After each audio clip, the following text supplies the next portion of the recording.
Hi, I'm Matt, and welcome to Campus Cooks. This is the show where we're going to show you how to ditch the dining hall for a night, put down that box of macaroni and cheese, and cook something with a little bit of flair in less time than it takes to get a pizza.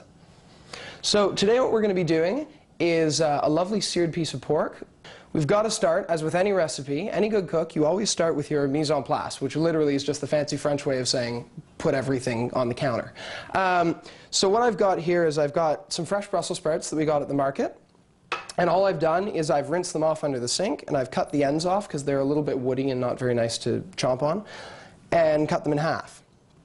We've got our pork here, and we're just going to work with it like that. This is a beautiful piece of Mennonite pork that we got from the butcher, so it's all been naturally fed, naturally raised, and it only cost us $5. We've also got some apple for the applesauce that I've diced up. I've got the sweet potato boiling on the stove. That takes about 20 minutes, so what you want to do is you want to get a pot of boiling water on, get a little bit of salt in there, because what it'll do is it'll bring out some of the flavor in the potato, and just let them boil for about 20 minutes and they'll go tender, and we're going to roast those in the pan with the pork.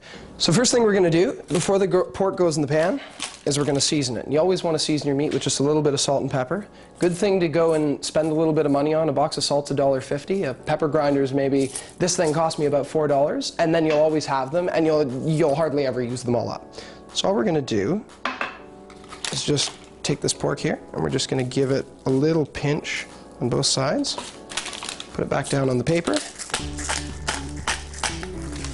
A couple of turns of the pepper grinder. If you're using already ground pepper, just do the same as with the salt. Take a pinch and sprinkle it on both sides. All right, and that's it. Salt and pepper, you'd be amazed what that does to the flavor of the pork.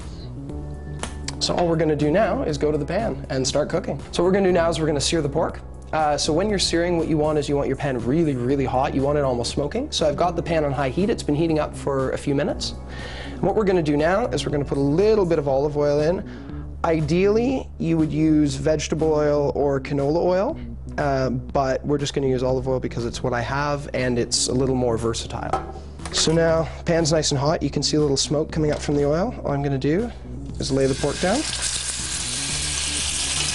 And you want to give it maybe 30 seconds or a minute aside.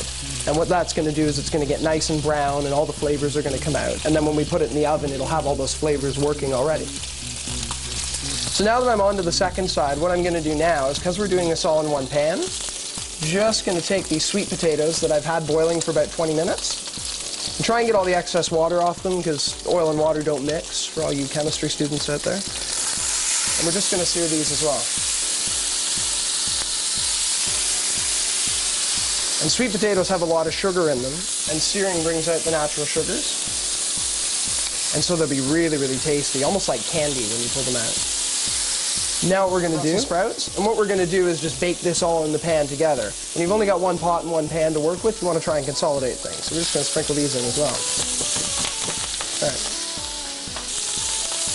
Just once the sweet potatoes have had a few seconds on one side, give them a turn over. Starting to get some nice caramelization on them there.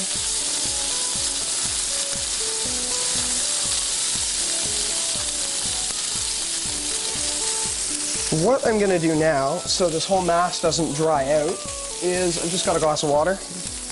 And what you want to do is you just want to stop this from searing. So I'm just going to give it a little touch of water.